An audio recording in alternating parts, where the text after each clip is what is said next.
ಇಲ್ಲಿ ಒಂದು ಧೈರ್ಯ ಬೇಕು, ನೇರವಾಗಿ ಹೇಳಬೇಕು. ಸುಮ್ಮನೆ ಒಂಥರ ಹೆದರ್ಕೊಂಡು ಅಲ್ಲೇನೇ ಅವ್ರ ಜೀವನದಲ್ಲಿ ನಡೆದಿರ್ಬೋದು, ಅದು ಬೇರೆ ವಿಷಯ.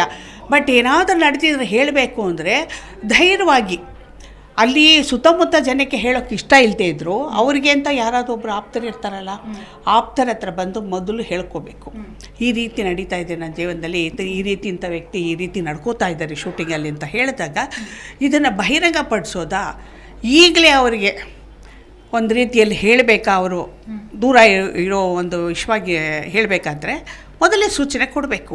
ಆ ಸೂಚನೆನೂ ಮೀರಿದಾಗ ನೀವು ಹೇಳಿದಾಗೆ ನನ್ನಂತೋಳ ಹತ್ರ ಬಂದು ಹೇಳಿದೆ, ನಾನು ಖಂಡಿತವಾಗ್ಲೂ ಅವರಿಗೆ ಎದುರುಗಡೆ ನಿಂತ್ಕೋತೀನಿ. ಆ ವ್ಯಕ್ತಿ ಯಾರೇ ಆಗಿದ್ರೂ ನಾನು ಮುಖ ಮುಲಾಜು ಏನೂ ಇಲ್ಲ. ಯಾಕೆ ಅಂದರೆ ಇದು ಹೆಣ್ಮಕ್ಳು ರಕ್ಷಣೆಗೋಸ್ಕರ ಒದ್ದಾಡೋವಂಥ ವಿಷಯ. ಹೆಣ್ಮಕ್ಳು ನೋವು, ಹೆಣ್ಮಕ್ಳು ಕಷ್ಟ ಸುಖ ಅವ್ರಿಗೆ ಗೊತ್ತಿರುತ್ತೆ ನೋವು. ಸಿನಿಮಾಗೆ ಬಂದಿದ್ದೀವಿ ಅಂದಿದ್ದ ತಕ್ಷಣ ಅವರು ಬೇರೆ ರೀತಿ ಎಲ್ಲ ನೋಡೋದು, ಯಾವ ಜನರು ಆ ರೀತಿ ನೋಡಕೂಡ್ದು. ಕಷ್ಟಕ್ಕೆ ಬಂದಿರ್ತಾರೆ ಕೆಲವರು, ಅವ್ರಿಗೆ ಅದು ಏನೋ ಒಂದು ರೀತಿಯಲ್ಲಿ ಸಮಸ್ಯೆ ಇರುತ್ತೆ, ಹೇಳ್ಕೊಳ್ಳಾದೆ ಸಮಸ್ಯೆಗೋಸ್ಕರ ಅಯ್ಯೋ ಒಂದು ದಿನಕ್ಕೆ ಇಷ್ಟು ದುಡ್ಡು ಸಿಕ್ಕಿದ್ರೆ ನಾನು ಜೀವನ ನಡೆಸ್ಬೋದು ಅಂತ ಬಂದಿರ್ತಾರೆ. ಅಂಥವರಿಗೆಲ್ಲ ನಾವು ದಾರಿ ಮಾಡಿಕೊಡ್ಬೇಕು ಕೆಲಸ ಮಾಡೋಕ್ಕೆ. ಅದು ಬಿಟ್ಟು ನಾವು ಬೇರೆ ರೀತಿ ನೋಡಬಾರ್ದು. ಜಿ ಕನ್ನಡ ನ್ಯೂಸ್ ಈಗ ನಿಮ್ಮ ಮನೆಯಲ್ಲೇ ನೋಡಿ.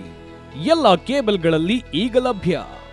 ಸನ್ Direct 292, Jio TV 1334, U digital 162, city cable 51, GTPL 17, Abhishek cables 821, rock line telecommunication 51, Shri Basaveshwara number 60, Vinayaka digital number 53, in digital number 896ರಲ್ಲಿ.